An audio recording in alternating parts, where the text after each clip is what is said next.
Hello students, welcome সবাইকে। আজকের ক্লাসে আমরা অংশীদারি কারবারে বিগত 5 বছরে মাধ্যমিকে আসা সমস্ত কোয়েশ্চেন নিয়ে ডিসকাস শুরু করছি। দেখো, এই ক্লাসটাকে টোটাল আমরা দুটো পার্টে ভাগ করব। আজকের ক্লাসে সমস্ত আমরা 1 মার্কসের কোয়েশ্চেন নিয়ে ডিসকাস করব, অর্থাৎ শূন্যস্থান পূরণ, এমসিকিউ, সত্য মিথ্যে। এবং নেক্সট ক্লাসে এই চ্যাপ্টারে 2 মার্কসের কোয়েশ্চেন এবং অন্যান্য বড় কোয়েশ্চেন যেগুলো অলরেডি মাধ্যমিকে 5 বছরে এসছে বিগত, সেই সমস্ত কোয়েশ্চেন নিয়ে আমরা ডিসকাস করব। তো ওভারঅল আজকের ক্লাসটা তোমাদের জন্য খুবই ইনফরমেটিভ হতে চলেছে, তো ক্লাসটিকে স্কিপ না করে শেষ অবধি দেখবে। এবার বলে রাখি, আমরা মাধ্যমিকের অঙ্কের প্রতিটা চ্যাপ্টারই প্রিভিয়াস ইয়ার সলভ করব এবং অলরেডি এর মধ্যে আমরা গোলকের সমস্ত প্রিভিয়াস ইয়ারের কোয়েশ্চেন সলভ করে ফেলেছি বিগত 5 বছরের। তো যারা এখনও অবধি ক্লাসগুলো দেখোনি, আমি ডিসক্রিপশনে লিঙ্ক দিয়ে দেবো, অবশ্যই গিয়ে ক্লাসগুলো তোমরা দেখে নিও। ওকে, তো চলো আজকের ক্লাসটা দেরি না করে শুরু করা যাক। দেখো, সবার যে প্রথম প্রশ্ন আছে সেটি কি বলছে, একটি ব্যবসায়ে রাজু ও আসিফের মূলধনের অনুপাত 5:4 এবং রাজু মোট লাভের 80 টাকা পেলে আসিফ পায় 100 টাকা। এটা একটা বিবৃতি অর্থাৎ স্টেটমেন্ট দেওয়া আছে, আমাদের বলেছে সত্য না মিথ্যে সেটি বলতে হবে। 2026 সালের কোশ্চেন। দেখো, এই ক্ষেত্রে এই কোশ্চেনটা যখন আমরা সলভ করবো সেক্ষেত্রে আমাদের ধরে নিতে হবে যে রাজু মোট লাভের 80 টাকা পাচ্ছে। ওকে, সেই ক্ষেত্রে আমাদেরকে দেখতে হবে আসিফ 100 টাকা পায় কিনা মোট লাভের। ওকে, তো সেটাই আমরা প্রুফ করব। এবার দেখো, কোনো ব্যক্তির লাভ কত টাকা হচ্ছে বা কত টাকা সে লাভ করছে নিজেরা মোট লাভ থেকে, সেটি বার করার নিয়ম কি? আমাদের সবার আগে তার জন্য মূলধনের অনুপাত লাগবে, তারপরে সেখান থেকে আমরা আনুপাতিক ভাগাহার বের করব প্রত্যেক ব্যক্তির, তারপরে সেই আনুপাতিক ভাগাহারের সাথে সেই যে মোট লাভ তারা বিজনেস করার শেষে, মানে বছরে একটা টাইম পিরিয়ড তো থাকে, তারপরে তারা দেখে যে এই আমরা এত টাকা লাভ করেছি, সেই যে মোট লাভ তার সাথে যদি আমি ওই প্রত্যেক ব্যক্তির আনুপাতিক ভাগাহারটা গুণ করে দিই, তাহলে প্রত্যেক ব্যক্তির নিজস্ব লাভটা বেরিয়ে আসে। ওকে, তো চলো সেটাই আমরা করি। দেখো, এই ক্ষেত্রে আমাদের কোনো লাভের পরিমাণ বলে দিইনি, তো আমরা ধরে নেব মোট লাভ এক্স। ওকে, তো ধরি মোট লাভ এক্স টাকা। এইবার কি বললাম, সবার আগে আমাদের মূলধনের অনুপাত লাগবে, যেটা আমাদের দেওয়া আছে। যদি কোনো ক্ষেত্রে শুধু মূলধন দেওয়া থাকতো সেখান থেকে আমরা মূলধনের অনুপাত বার করে নিতাম। এবার কাদের দেওয়া আছে? রাজু আর আসিফ। দেখো, এগুলো যেহেতু 1 মার্কসের কোশ্চেন, আমাদের বেশি লেখার কোনো প্রয়োজন নেই, আমাদের সলভ করাটা মেন টার্গেট। হ্যাঁ, তো এখানে আসিফ দুজনের আমাদের মূলধনের অনুপাত দেওয়া আছে কত? 5:4। ঠিক আছে, এবার এখান থেকে আমরা আনুপাতিক ভাগাহার বের করব। তাহলে সবার প্রথমে রাজুর বের করি। রাজুর আনুপাতিক ভাগাহার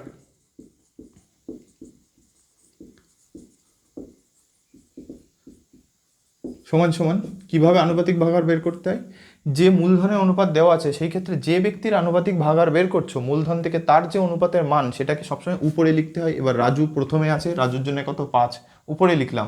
আর নিচে কি লিখতে হবে? এই যে মূলধনে যত নাম্বারগুলো আছে প্রত্যেকের যোগফল, অর্থাৎ 5 যোগ 4, এখানে দুটো নাম্বার আছে, সেই দুটো নাম্বারই যোগফল, অর্থাৎ 5 যোগ 4 করলে কত হয়? 9। অর্থাৎ রাজুর আনুপাতিক ভাগাহার বেরোলো 5/9। ওকে, ঠিক একইভাবে আমরা বের করব আসিফের। আসিফের আনুপাতিক ভাগাহার কত হবে? 4/9, কারণ আসিফের ক্ষেত্রে কি অনুপাত, যখন মূলধনের অনুপাতে কত? 4, আর নিচে কত? 9, 5 যোগ 4, তাই তো হলো। এইবার আমি কি বললাম, প্রত্যেক ব্যক্তির নিজস্ব কত টাকা লাভ করেছে এটা জানার নিয়ম কি? সেই মোট লাভের সাথে যদি সেই প্রত্যেক ব্যক্তির আনুপাতিক ভাগাহার আমি গুণ করে দিই। ঠিক আছে, তাহলে সবার প্রথমে আমরা রাজুর লাভ দেখব। তাহলে রাজুর লাভ সমান সমান কি? মোট লাভ, মোট লাভ কত? এক্স, তার সাথে আনুপাতিক ভাগাহার গুণ করতে হবে কত? 5/9। এটা কিন্তু ফর্মুলা, ঠিক আছে? যদি তোমার প্রত্যেক ব্যক্তির লাভ বের করতে চাও, লাভ, ঠিক আছে, প্রত্যেকের আলাদা আলাদা করে, সেই ক্ষেত্রে সূত্র কি? মোট লাভ গুণ আনুপাতিক ভাগাহার। ঠিক আছে, এটা কিন্তু ফর্মুলা।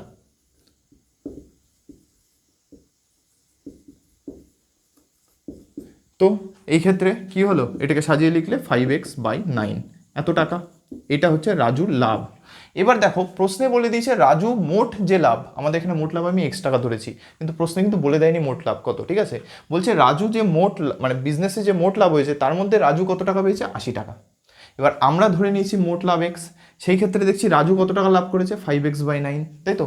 তাহলে এখান থেকে আমরা বলতে পারবো তো যে এই 5x/9 আর 80 টাকা সমান, কারণ প্রশ্ন বলছে রাজু করেছে মোট লাভের 80 টাকা, অর্থাৎ মোট যে লাভ আছে তার মধ্যে থেকে রাজু পেয়েছে 80 টাকা। আর আমরা দেখছি মোট লাভ যদি এক্স হয় তার মধ্যে রাজু পেয়েছে 5x/9 টাকা। এবার তাহলে সেক্ষেত্রে এই ডেটা দুটো সেমই হতে হবে, তাই তো? কারণ দুরকম তো লাভ হতে পারে না। একটা ব্যক্তির এখানে প্রশ্নে বলে দিয়েছে 80 টাকা লাভ করছে, আর আমি দেখছি 5x/9, তাহলে এরা দুজন আলাদা হবে না, তাহলে তো প্রশ্নটাই ভুল, তাই তো? তাহলে এখান থেকে বলতে পারবো রাজুর যে লাভ অর্থাৎ 5x/9 যেটা আমরা বের করেছি, এটা প্রশ্নে দেওয়া রাজুর লাভ 80 টাকা এর সমান। তাহলে এখানে আমরা লিখব প্রশ্নানুসারে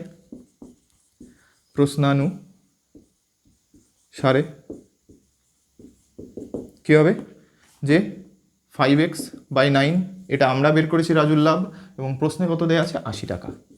এখান থেকে এক্সের মান বার করতে হবে। 5x সমান কত 80 গুণ 9, সেখান থেকে x সমান কত হবে 80 গুণ 9/5, 5 দিয়ে কাটলে 5 ষোলো 80, 16 গুণ 9, 9 ষোলো কত হয় 144, অর্থাৎ মোট লাভ কত বেরোলো 144। কেন? দেখো এটা এক্সের মান বেরিয়েছে, এক্সকে কী ধরেছিলাম আমরা মোট লাভ, তাহলে আমরা দেখলাম টোটাল 144 টাকা হচ্ছে মোট লাভ। এইবার দেখো আমাদের বলেছে রাজুর যদি 80 টাকা লাভ হয় সেক্ষেত্রে আসিফ নাকি 100 টাকা লাভ করবে। এবার আমাদের দেখতে হবে আসিফ কত টাকা লাভ করেছে। দেখো টোটাল লাভ 144 টাকা, টোটাল লাভ কত 144 টাকা। রাজু করেছে কত টাকা লাভ 80 টাকা, সেটা যদি আমি বাদ দিয়ে থাকি বাকি যেটুকু লাভ পড়ে থাকে সেটা কার? আসিফেরই তো, তাই তো? তাহলে রাজুর লাভটুকু আমি বাদ দাও, তাহলে 4, এদিকে 8 কত হলে 14 হয় 6 হলে, অর্থাৎ দেখছি 64 টাকা লাভ করেছে আসিফ, কিন্তু স্টেটমেন্ট কি বলছে 100 টাকা লাভ করেছে। তাহলে যে বিবৃতিটা দেওয়া আছে সেটা ভুল, তাহলে এটি হবে মিথ্যে। ওকে, তো আশা করি বুঝতে পেরেছো। এইবার অনেকের মনে প্রশ্ন আসতে পারে, আচ্ছা রাজুর আনুপাতিক ভাগাহার নিয়ে তো আমি রাজুর লাভটা বের করে দেখলাম, আসিফেরটা কি এভাবে ইউজ করতে লাগবে না আনুপাতিক ভাগাহার? হ্যাঁ, তুমি যদি এইটা যেহেতু 1 মার্কসের কোয়েশ্চেন না, সেই ক্ষেত্রে তুমি একটা বের করে সেখান থেকে আরেকটা মাইনাস করে দিলে হবে। এবার যদি তোমার 2 মার্কসের কোয়েশ্চেন বা বড় কোয়েশ্চেন থাকতো, সেই ক্ষেত্রে মানে বেশি মার্কস থাকতো, সেই ক্ষেত্রে তোমার এই আনুপাতিক ভাগাহার বের করেও তুমি দেখতে পারতে। দেখো আমি দেখিয়ে দিচ্ছি কি বেরিয়েছে আমার মোট লাভ 144 টাকা, এত অবধি তো সেম প্রসেস। এবার আসিফ কত টাকা লাভ করেছে সেটা দেখার জন্য কি নিয়ম, সেই একইভাবে মোট লাভের সাথে আনুপাতিক ভাগাহার গুণ করব, তাই তো? তাহলে মোট লাভ কত বেরিয়েছে 144 টাকা, এখানে লিখছি 144 টাকা। এর সাথে কি হয়েছে আসিফের আনুপাতিক ভাগাহার কত 4/9, 9 দিয়ে কাটো, 9 ষোলো 144, এবার 16 গুণ 4, 4 ষোলো কত 64 টাকা। দেখো সেই আসিফের লাভ কিন্তু 64 টাকা, ওরা বলেছে 100 টাকা, তো স্টেটমেন্ট ভুল। আশা করি তোমরা কোশ্চেনটা বুঝতে পেরেছো, তো এটা নোট ডাউন করে নাও। পরের প্রশ্ন কি বলছে চলো দেখে নিই। বলছে একটি ব্যবসায় পিন্টু আমনের 1.1/2 গুণ টাকা দিয়েছে এবং ডেভিড আমনের 2.1/2 গুণ টাকা দিয়েছিল, সেই ক্ষেত্রে আমন, পিন্টু ও ডেভিডের মূলধনের অনুপাত কত? দেখো এই 1.1/2 মানে কত 3/2, অর্থাৎ 1.5 গুণ, তাই তো? তাহলে কি বলছে পিন্টু আমনের 1.5 গুণ টাকা দিয়েছিল, অর্থাৎ আমন যে টাকা দিয়েছে তার 1.5 গুণ টাকা পিন্টু দিয়েছে। আর কি বলছে ডেভিড আমনের 2.1/2 অর্থাৎ কত 5/2, অর্থাৎ 2.5 গুণ, অর্থাৎ কি হয়েছে ডেভিড আমনের 2.5 গুণ টাকা দিয়েছে, অর্থাৎ আমন যে টাকা দিয়েছে তার 2.5 গুণ টাকা ডেভিড ইনভেস্ট করেছে। সেই ক্ষেত্রে বলছে আমন, পিন্টু ও ডেভিডের মূলধনের অনুপাত কত? ঠিক আছে, কোশ্চেনটা খুব সোজা, শুধু বুঝতে হবে কার মূলধনের অনুপাতটা আমরা যদি ধরি তাহলে সেক্ষেত্রে বাকিগুলো আমরা খুব সহজে বার করতে পারবো। দেখো এখানে পিন্টু যে টাকা ইনভেস্ট করেছে সেটা কার সাপেক্ষে বলা আছে আমনের টাকার সাপেক্ষে, একেবারে ডেভিড যত টাকা ইনভেস্ট করেছে সেটাও কি আমনের টাকার সাপেক্ষে বলেছে, তাই তো? তো সবার আগে আমরা আমনের মূলধনটা ধরে নেব, ধরি। এবং দেখো এটা শূন্যস্থান পূরণ কত সালে এসছে 2025 সালে এসছে, তাহলে কি ধরি আমনের মূলধন সমান x টাকা। এবার কি বলেছে পিন্টু আমনের যে মূলধন তার কত গুণ 1.5 গুণ টাকা দিয়েছে, তাহলে সেই ক্ষেত্রে পিন্টুর মূলধন কি হবে আচ্ছা 1.1/2 গুণ, এটাকে কি লেখে 2 × 2 + 1 3/2, আশা করি তোমরা বুঝতে পারছো। তাহলে কত পিন্টুর মূলধন কত হবে আমনের যে মূলধন তার কত 1.5 গুণ, অর্থাৎ 3/2 গুণ, তাহলে 3/2 গুণ x সমান সাজিয়ে লিখলে 3x/2 এত টাকা। একইভাবে ডেভিড কত দিয়েছে 2.1/2, 2.1/2কে কি লেখা যায় 2 × 4 + 1 অর্থাৎ 5/2, অর্থাৎ 2.5 গুণ, কিন্তু আমরা এই ভগ্নাংশ ফর্মেই রাখবো। ডেভিডের মূলধন কত হবে 2.5 গুণ, কার আমনের যে টাকা তার 2.5 গুণ, গুণ x সমান 5x/2 এত টাকা। তাহলে দেখো আমরা তিনজনের মূলধন কিন্তু পেয়ে গেলাম, এবার এদের আমার অনুপাত বার করতে হবে, তাই তো? তো চলো সেটা বার করি। এবার একটা কথা সবসময় মনে রাখবে, অনুপাত যখন বার করতে দেবে তখন খেয়াল করবে প্রত্যেকের নাম কিভাবে দেওয়া আছে, অর্থাৎ কার নাম আগে দেওয়া আছে। দেখো এখানে আমনের নাম আগে দেওয়া আছে, তারপরে পিন্টু, তারপরে ডেভিড। তাহলে তোমরা যখন অনুপাত বার করবে তখন সবার আগে আমনের মানটা আগে লিখতে হবে, দেন পিন্টু, তারপরে কিন্তু ডেবিট।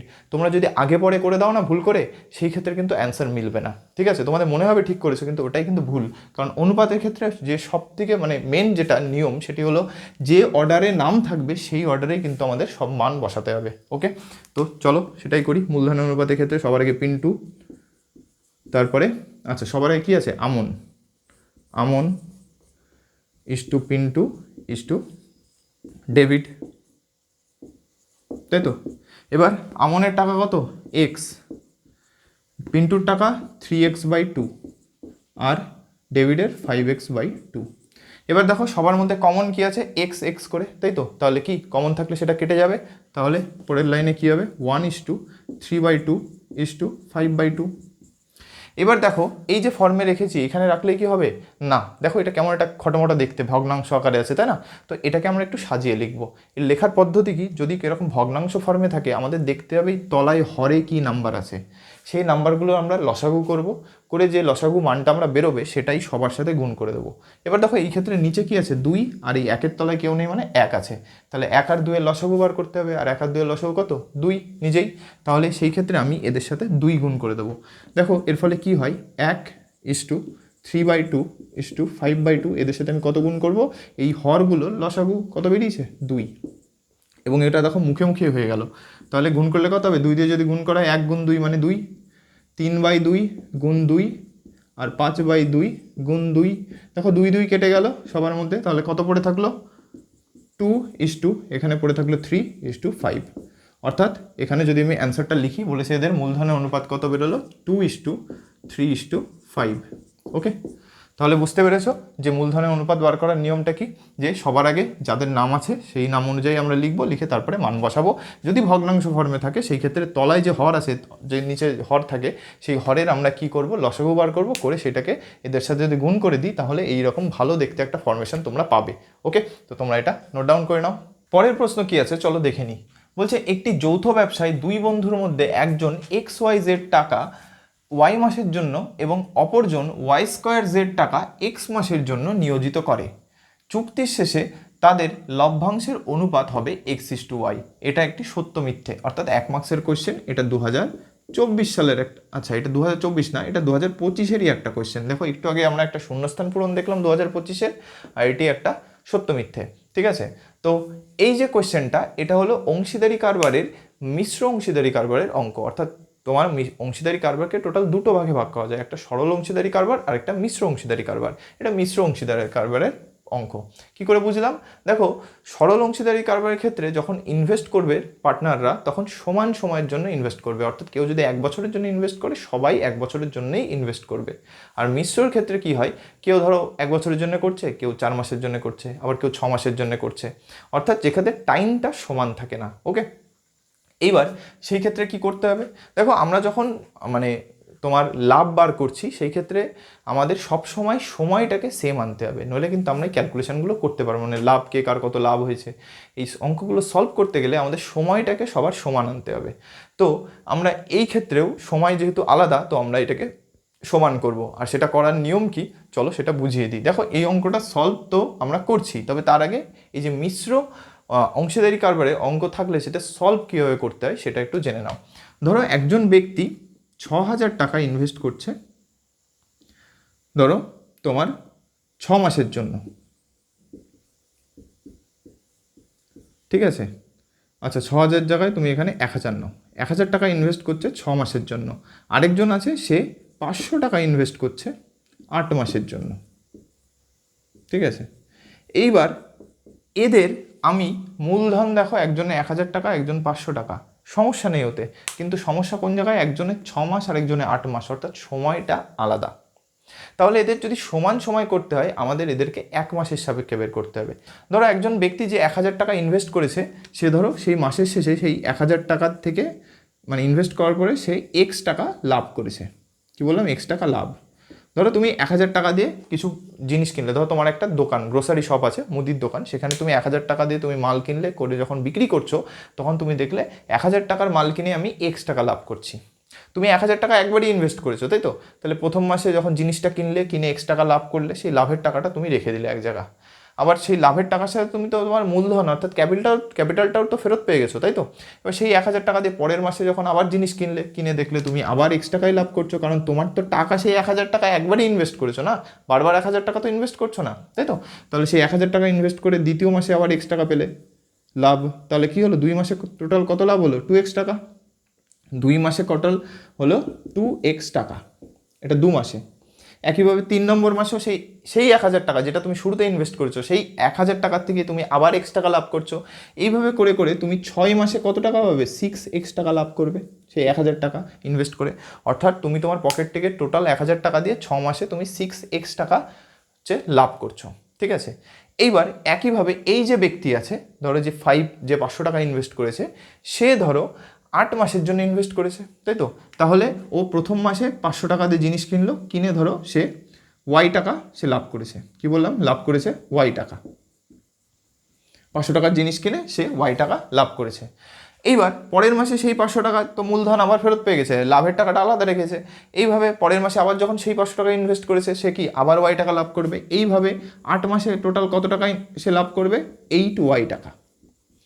এবার দেখো, দুজন লাভ করছে, একজন 6x টাকা, একজন 8y টাকা, কিন্তু যেহেতু এদের সময়টা আলাদা, এদেরকে আমরা সময় সমান করার জন্য 1 মাসের সাপেক্ষে বের করব। অর্থাৎ এই যে 6 মাস ধরে যে সে 6x টাকা লাভ করেছে, এই 1,000 টাকা মানে নিয়োগ করে, সেইটাকে আমরা 1 মাসে লাভ করে দেখাবো।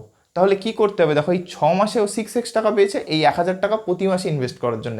প্রতি মাসে সে কিন্তু 1,000 টাকা করে নতুন করে দিচ্ছে এমন না, সে শুরুতে একবারই 1,000 টাকা দিয়েছে, দিয়ে সে জিনিস কিনলো, বিক্রি করে দিল, যে লাভ পেয়েছে সেটাকে রাখলো, সাথে তো মূলধনও ফেরত পেয়েছে, তাই না? ধরো আমি উদাহরণ হিসাবে বলছি, ধরো সে এই এক্সের মান ধরো 100 টাকা, অর্থাৎ সে 1,000 টাকা ইনভেস্ট করে সে ধরো 1,100 টাকায় জিনিসটা বিক্রি করে দিল। 1,000 টাকায় জিনিস কিনে 1,100 টাকায় বিক্রি করলো, তাহলে লাভ কত হলো? 100 টাকা। তাহলে 6 মাসে কত টাকা লাভ হয়েছে? 600 টাকা, তাই তো? কিন্তু সে প্রত্যেকবার সেই যে শুরুতে যে 1,000 টাকা দিয়েছিল সেটাই বারবার জিনিস কিনছে সেটা দিয়ে, তাই তো? তাহলে তার মূলধন কিন্তু 1,000 টাকাই আছে, এমন না যে বেশি হয়ে যাচ্ছে, ঠিক আছে? তো এইবার এই যে 6x টাকা যদি আমি এক্স লাভ ধরি, সেই পুরো 6x টাকাটা যদি ওর 1 মাসে লাভ করতে হয়, সেই ক্ষেত্রে কি করতে হবে? 1,000 টাকা ইনভেস্ট করলে চলবে না, কারণ 1,000 টাকা তো মাসের শেষে x টাকা হচ্ছে লাভ দিচ্ছে, আর যদি 100 টাকা ধরি তাহলে 100 টাকা লাভ দিচ্ছে, তাই তো? কিন্তু আমাকে কি পেতে হবে? 6x টাকা, পুরো লাভটাই 1 মাসে পেতে হবে। তাহলে 6x টাকা লাভের জন্য আমাকে এখানে মূলধন যেটা আমি নিযুক্ত করছি 1,000 টাকা, সেটা 1,000 টাকা দিলে চলবে না, একবারেই আমাকে এর সাথে 6 গুণ করে 6,000 টাকা দিতে হবে। কারণ প্রতি মাসে এই 1,000 টাকাটা ইনভেস্ট করার জন্য তুমি x টাকা করেই পাচ্ছ, তার বেশি পাচ্ছ না। কিন্তু সেই 6x টাকা 1 মাসে পেতে গেলে তোমার একবারেই 6,000 টাকা দিয়ে দিতে হবে। তাহলে যেই তুমি প্রথম মাসেই 6,000 টাকা দিয়ে জিনিস কিনলে, সাথে সাথে তুমি 6x টাকা লাভ করে ফেললে। অর্থাৎ যদি 1,000 টাকার জিনিস দিয়ে 100 টাকা লাভ হয়, তাহলে 6,000 টাকার জিনিস দিয়ে 600 টাকা লাভ করবে। কথা বলতে পারলাম? ঠিক একইভাবে এই যে 500 টাকা যদি 8 মাসের জন্য ইনভেস্ট করে, প্রতি মাসে টাকা করে লাভ হয়, টোটাল 8 মাসে 8y টাকা লাভ হয়েছে শুধুমাত্র 500 টাকা ইনভেস্ট করে। এবার তোমার এই 8y যে টাকা লাভ করছো, এটা 1 মাসে যদি লাভ করতে হয়, তাহলে কি করতে হবে? 500 টাকা ইনভেস্ট করলে চলবে না, এর সাথে এর 8 গুণ ইনভেস্ট করতে হবে, অর্থাৎ 5 8 40, 4,000 টাকা ইনভেস্ট করতে হবে। তবেই কিন্তু সে পুরো এই 8y যে লাভ, যেটা ও 8 মাস ধরে পেয়েছে ওয়াই করে, সেইটা পুরো 1 মাসে পেয়ে যাবে। কিন্তু সবসময় মনে রাখবে, এইখানে কিন্তু যখন এই যে লাভটা করছে, ধরো 1,000 টাকা প্রথম মাসের জন্য এক্স টাকা পেলো, পরের মাসে আবার 1,000 টাকার জন্য এক্স টাকা পেলো, এই যে 1,000 টাকা, এটা কিন্তু একবারই ইনভেস্ট করেছে। ধরো আজকে জানুয়ারিতে 1,000 টাকা দিল, পরের মাসে আবার নতুন 1,000 টাকা দিচ্ছে ফেব্রুয়ারিতে, এরকম কিন্তু ব্যাপার না। 1,000 টাকা শুরুতেই একবার দিয়ে দিয়েছে, ও আর কোনো নিজের পকেট থেকে টাকা দেবে না। কথা বলতে পারছি? এটা কিন্তু কনফিউজ হয়েও না, একবারই টাকা ইনভেস্ট করছে, পকেট থেকে একবার 1,000 টাকা দিয়েছে, ভাই আমি বিজনেস শুরু করছি, আর কোনো টাকা আমি এতে দেবো না, এই টাকা দিয়ে জিনিস কিনবো, যা লাভ হবে সরিয়ে রাখবো। সরিয়ে রাখার পরে আবার সেই টাকা তুমি ফেরত পাচ্ছ মূলধন, কারণ তুমি যখন লাভ করছো তখন তুমি তোমার যে টাকা ইনভেস্ট করছো সেটা তো পাচ্ছ, সাথে এক্সট্রাও পাচ্ছ, সেই এক্সট্রাটাই তো লাভ, সেটাকে আমি সরিয়ে রাখছি, এটাকে সেই 1,000 টাকা দিয়েই কিনছে জিনিস। কথা বলতে পারছি? তো একবারই 1,000 টাকা ইনভেস্ট করে 6 মাস ধরে সেই টাকাটাই বারবার ঘুরছে মার্কেটে, ঘুরে ঘুরে সে 6x টাকা লাভ করাচ্ছে। সেই লাভটাকে আমি যদি 1 মাসে পেতে চাই, তাহলে আর 1,000 টাকা ইনভেস্ট করলে চলবে না, তো 1,000 টাকা শুধু এক্স টাকাই তো পাচ্ছি মাসের শেষে, কিন্তু আমার 6x পেতে হবে। তাই একেবারে 1,000 টাকা নয়, 6 গুণ যদি ইনভেস্ট করে দিই, অর্থাৎ 6,000 টাকাই শুরুতে পকেট থেকে দিয়ে দিই, এনে 6,000 টাকা রাখ, তাহলে তুমি দেখতে পাবে ও লাভ হয়ে গেছে এক মাসেই 6x টাকা। একইভাবে যদি এই 500 টাকা না দিয়ে যদি 4000 টাকা দিয়ে দেয় একবারে, তাহলে দেখবা 8 মাসে যে লাভটা করছিল সেটা 1 মাসে করে ফেলবে। সিম্পল হিসাব। তাহলে সেই ক্ষেত্রে যখন দেখো আমি 1 মাসে করে ফেললাম, তাহলে কি এদের দুজনের সমান সময় হয়ে গেল। তাহলে এরপরে পরবর্তী ক্যালকুলেশন করতে পারবো। তো মিশ্র অংশীদারি কারবারের ক্ষেত্রে আমাদেরকে সবসময় 1 মাসের সাপেক্ষে নিয়ে আসতে হবে, এটা কিন্তু খেয়াল রাখবে, ঠিক আছে। এবং মনে রাখবে মূলধন একবারই বিনিয়োগ হচ্ছে, একবার দেওয়ার পরে সেই টাকার থেকে যা লাভ পাচ্ছ সেটাকে সরিয়ে রাখছো, রেখে যেটা ক্যাপিটাল ছিল অর্থাৎ মূলধন ছিল সেটা দিয়ে আবার জিনিস কিনছো। বারবার পকেটে টাকা দিতে হচ্ছে না, একবারই দিতে হচ্ছে। দিয়ে যে কমাস জন্য বলা হচ্ছে সেই কমাসে তুমি লাভটা দেখছো, এবার সেটাকে 1 মাসে পেতে গেলে তোমার এই মূলধনটা যেটা তুমি যা দিচ্ছিলে তত গুণ তার সাথে গুণ করে দেবে। কি গুণ করছো? সেই সময়টা। অর্থাৎ দেখো 6 মাসের জন্য ইনভেস্ট করেছিলাম, তাই 6x টাকা লাভ হয়েছিল। তাহলে সেই 6 মাসের লাভটা 1 মাসে পেতে গেলে এই যে 6 মাস সময় ছিল, কি 6 মাস যে সময় ছিল, সেই সময়ের সাথে মূলধন অর্থাৎ 1000 টাকা সেটা যদি গুণ করে দাও, তাহলে সেই ক্ষেত্রে আমি 1 মাসে পেয়ে যাবো। দেখো মাস গুণ মূলধন করলে 6 গুণ 1000 সমান দেখো 6000 টাকা যদি আমি 1 মাসে ইনভেস্ট করে দিই, তাহলেই কিন্তু আমি 6x লাভ পাবো। একইভাবে যদি আমি 500 টাকা কি প্রতি মাসে দিচ্ছিলাম, মানে প্রতি মাসে কি দেওয়া মানে কি 500 টাকা দিয়ে জিনিস কিনেছি, কিনে X টাকা লাভ হয়েছে বা Y টাকা লাভ হয়েছে সরিয়ে রেখেছি, পরের মাসে সেই যে 500 টাকা আমি তো মূলধন ফেরত পেয়েছি, কারণ লাভ যেটা সরিয়ে রাখার পরে মূলধন তো থাকবে হাতে, সেটাই আবার দিয়ে জিনিস কিনলাম, মানে একবারই আমি 500 টাকা ইনভেস্ট করেছি।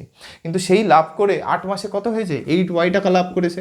কিন্তু এই লাভটাকে আমার 1 মাসে করতে হবে। তাহলে কি করব?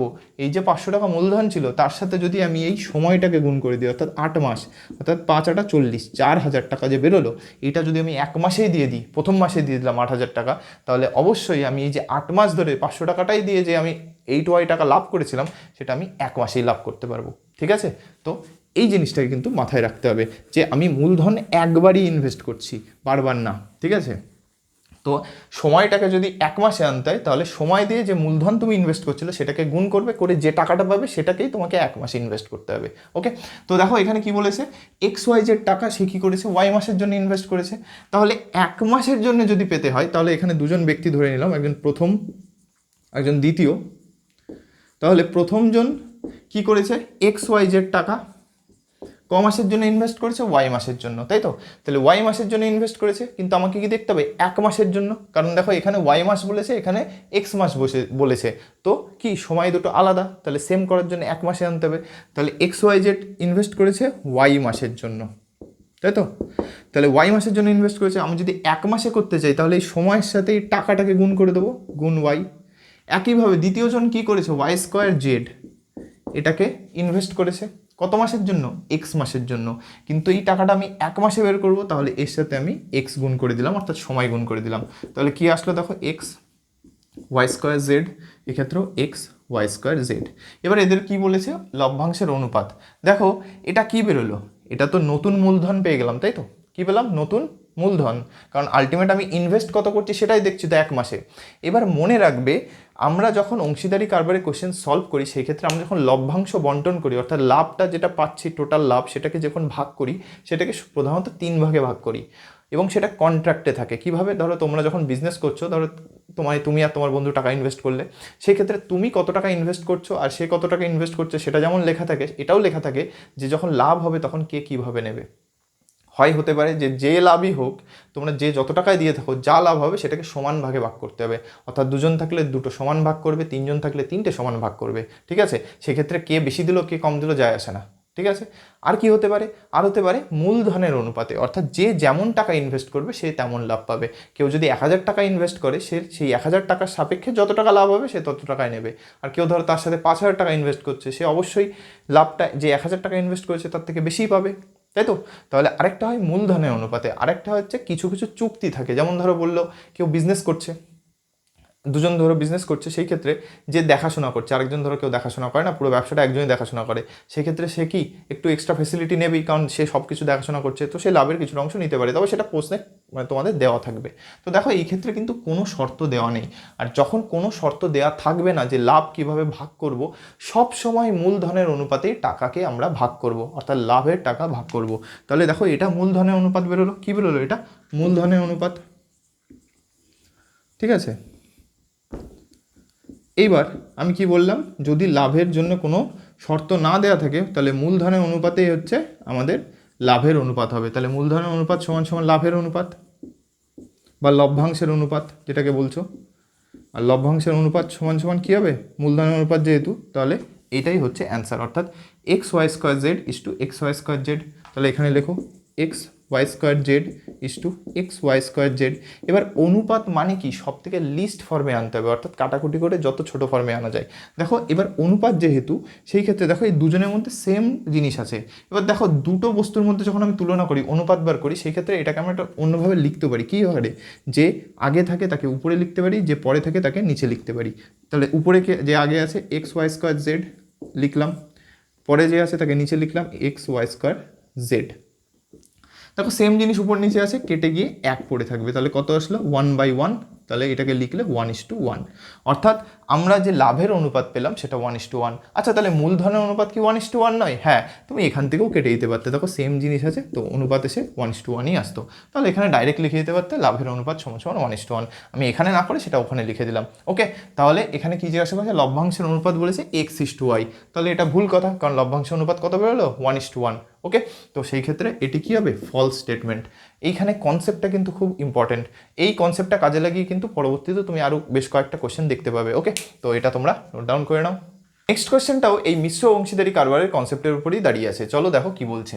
অংশীদারি কারবারে 3 জন সদস্যের মূলধনের অনুপাত h/b/c এবং নিয়োজিত সময়ের অনুপাত x:y:z হলে তাদের লাভের অনুপাত হবে ax:by:cz। দেখো সত্য মিথ্যে কিনা যাচাই করতে বলেছে, 2024 সালের কোশ্চেন। ঠিক আছে, তাহলে দেখো কেন এটা মিশ্র অংশীদারি কারবারের, কারণ দেখো এখানে সময়ের যে অনুপাত দেওয়া আছে, সময়ের অনুপাত দেখো সেটি আলাদা দেওয়া আছে, অর্থাৎ একটা এক্স আর একটা ওয়াই আর একটা জেড।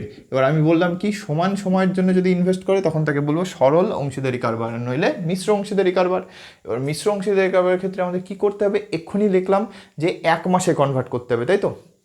তাহলে 3 জন যে ব্যক্তি, একজন যে প্রথম, ফার্স্ট, সেকেন্ড আর থার্ড, ঠিক আছে, যেহেতু দেখো এটা এমসিকিউ মানে 1 মার্কসের কোয়েশ্চেন, সত্য মিথ্যে, ঠিক আছে, তো এই জন্য আমি ফার্স্ট সেকেন্ড থার্ড লিখলাম, নাহলে প্রথম ব্যক্তি দ্বিতীয় ব্যক্তি তৃতীয় ব্যক্তি করে লিখতাম। ঠিক আছে, তো আমাদের যেহেতু 1 মার্কসের কোয়েশ্চেন, তো যত সহজে ক্যালকুলেশন করা যায় আমরা সেটাই করব।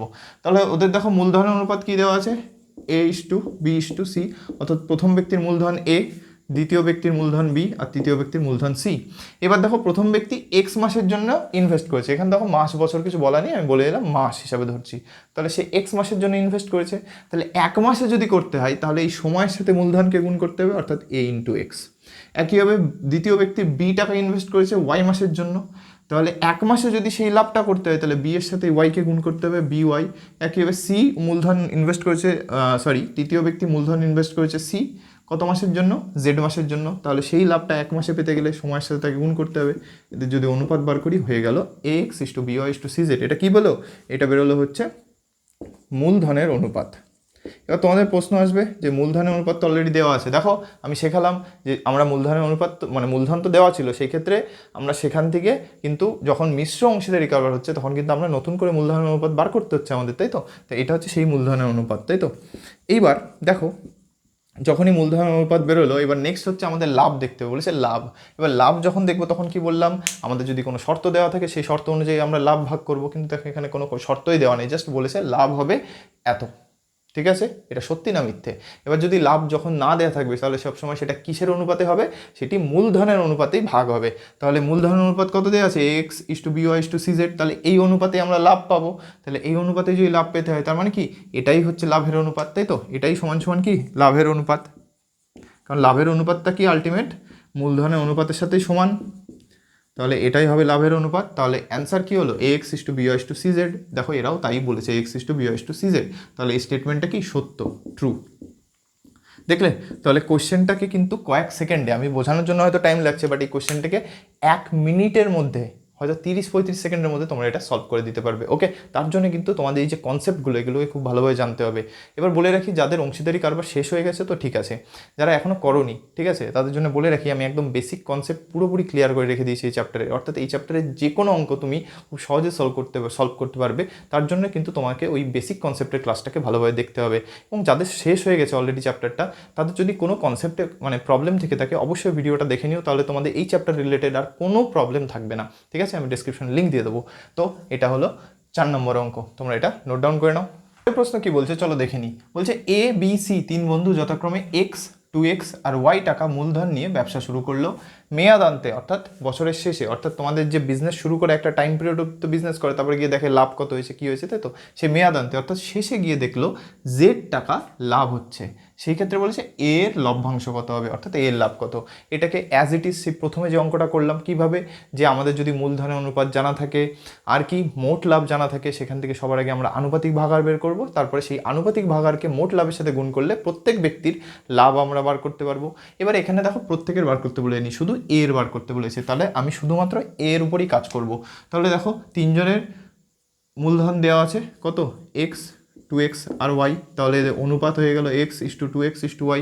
এখানে কিছু কাটবে না, তাই তো। দেখো এখানে দুজনের মধ্যে এক্স আছে, এখানে কিন্তু এক্স নেই, তাই অনেকে ভাবছে হয়তো এই দুটো কেটে দিই, যাবে না, কিন্তু যা কাটতে হবে সবার মধ্যে কাটতে হবে, ঠিক আছে, মানে সবার মধ্যে থাকলে তবেই তুমি সেটা কাটতে পারবে।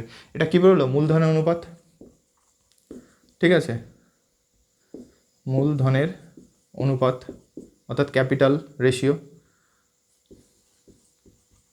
এইবার এখান থেকে কি বেরোবে, আনুপাতিক ভাগাড়, শুধুমাত্র এর লাভ চেয়েছে, তাহলে এর আনুপাতিক ভাগাড় বের করলে হয়ে যাবে। তাহলে এর আনুপাতিক ভাগাড়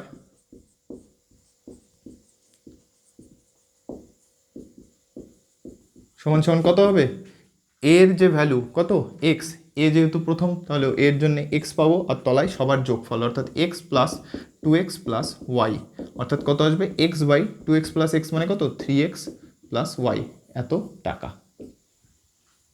ওকে, এইবার আমরা কি বলেছে এর লাভ কত, তাহলে এর লাভ বার করা মানে কি মোট লাভের সাথে এই আনুপাতিক ভাগাড়কে গুণ করা, মোট লাভ কত জেড ইন্টু আনুপাতিক ভাগাড় x/3x প্লাস ওয়াই, গুণ করলে কত হবে zx/3x প্লাস ওয়াই। দেখো কোন অপশানে আছে, অপশান নাম্বার এ xz। দেখো zx আর xz একই ব্যাপার, গুণ করা, একটু সাজিয়ে লিখে দিলাম, তাই তো। তো হলো option A correct answer. Next question কি বলছে চলো দেখে নিই। বলছে অংশীদারি ব্যবসায় কমপক্ষে 3 জন লোক দরকার। দেখো এই কোয়েশ্চেনটা সলভ করতে কোনো পেন পেপারের দরকার নেই, শুধুমাত্র অংশীদারি কারবার কাকে বলে জানলেই হলো। দেখো কারবার মানে ব্যবসা, আর অংশীদার মানে যে ব্যবসাতে অন্তত 2 জন লোকের প্রয়োজন হয়। কারণ দেখো তোমার অংশীদার অর্থাৎ পার্টনার, অর্থাৎ কি সেই বিজনেসে শুধু তুমি একা বিজনেস করছো না, তোমার সাথে আরেকজনও আছে। এবার কতজন ন্যূনতম লাগে, অন্তত 2 জন লাগে, তাই তো, 2 বা তার বেশি, তোমার 3 জন 4 জন 5 জন নিতে পারো, কিন্তু পার্টনার হতে গেলে অ্যাটলিস্ট 2 জন লাগবে। অর্থাৎ সেক্ষেত্রে অংশীদার হতে গেলে অন্তত 2 জন লাগে, কমপক্ষে কজন লাগবে 2 জন, কিন্তু এখানে কি বলেছে 3 জন। তাহলে কি স্টেটমেন্টটা কি মিথ্যে, এটা কত সালের 2022 সালের, তাই তো। তাহলে আসল অ্যান্সারটা কি হবে, এই মিথ্যে হচ্ছে কারেক্ট অ্যান্সার, কারণ এই স্টেটমেন্টটা কি এখানে ভুল স্টেটমেন্ট, অন্তত 2 জন ব্যক্তি লাগবে। তাহলে দেখো এই কোয়েশ্চেন কিন্তু শুধুমাত্র ডেফিনেশন দিয়ে সলভ করা গেল, সেই জন্য আমি সবসময় বলি বেসিক কনসেপ্টটা তোমাদের ভালোভাবে জানা দরকার চ্যাপ্টারের। ওকে, তো নেক্সট কোয়েশ্চেন কি বলছে, এবং এটাই আজকের ক্লাসের লাস্ট কোয়েশ্চেন। দেখো বলছে আনিসুর 500 টাকা 9 মাসের জন্য এবং ডেভিড 600 টাকা 5 মাসের জন্য একটি যৌথ ব্যবসা নিয়ে মানে ব্যবসায় নিয়োগ করে বা ব্যবসা শুরু করে, সেক্ষেত্রে তাদের লভ্যাংশের অনুপাত কত হবে। দেখো এই কনসেপ্ট কি, দেখো সময় আলাদা 5 মাস, আর এখানে বলেছে হচ্ছে 9 মাস, অর্থাৎ সময় যখন আলাদা তার মানে সেটা মিশ্র অংশীদারি কারবারের অঙ্ক। আর সেই ক্ষেত্রে আমাদের সবসময় মনে রাখতে হবে যখনই মিশ্র অংশীদারি কারবারের কথা বলবো তখন সময়কে সমান রাখার জন্য আমাদের 1 মাসের সাপেক্ষে বার করতে হবে। তাহলে এখানে যেহেতু লভ্যাংশের অনুপাত বার করতে বলেছে, আর দেখো এখানে কিন্তু লাভকে কিভাবে ভাগ করব সেটা বলেনি, তার মানে কি এটা মূলধনের অনুপাতেই বার করতে হবে। তো আশা করি অঙ্কটা তোমরা সলভ নিজেরাই করতে পারবে। তো ভিডিওটাকে পজ করে নিজেরা একবার ট্রাই করো। দেখো আমি তাহলে দুজনের নাম লিখে নিই, একটা হচ্ছে আনিসুর আর একজন ডেভিড। এইবার দেখো আনিসুর 500 টাকা ইনভেস্ট করছে আর ডেভিড 600 টাকা ইনভেস্ট করছে, কিন্তু এ 9 মাসের জন্য করছে আর এ 5 মাসের জন্য করছে। সবাইকে 1 মাসে আনতে হবে, তাহলে এদের সাথে সময়টাকে গুণ করতে হবে, অর্থাৎ 9কে গুণ করো, আর এখানে কত গুণ করতে হবে 5, এদের অনুপাত বার করতে হবে। তাহলে 500 গুণ 9, আর অনুপাত মানে সেটাকে 2 জন যেহেতু আছে বাই ফর্মে নিজে নিয়ে আসা যায় খুব সহজেই, গুণ 5। দেখো দুটো শূন্য কেটে গেল, 5 5 কেটে গেল, 3 দিয়ে কাটলে 3 3 9, 3 দিয়ে কাটলে 3 2 6, অর্থাৎ কত পড়ে থাকলো 3/2। এখান থেকে আবার অনুপাতে লেখা যাবে, যে উপরে থাকবে তাকে আগে, যে নিচে থাকবে তাকে পরে, অর্থাৎ কি অনুপাত বেরোলো 3:2। এটা কিসের, মূলধনের অনুপাত বেরোলো, তাই তো। এবার আমি কি বললাম, যদি লাভের কথা না বলা থাকে সেক্ষেত্রে লাভ সবসময় মূলধনের অনুপাতেই বিনিয়োগ হবে, অর্থাৎ ভাগ হবে, ঠিক আছে। তাহলে কি লভ্যাংশের অনুপাত কি হবে, এরই সমান, এটাই হচ্ছে লাভের অনুপাত। তাহলে অ্যান্সার কত হবে 3:2। এটা 2020 সালের কোয়েশ্চেন।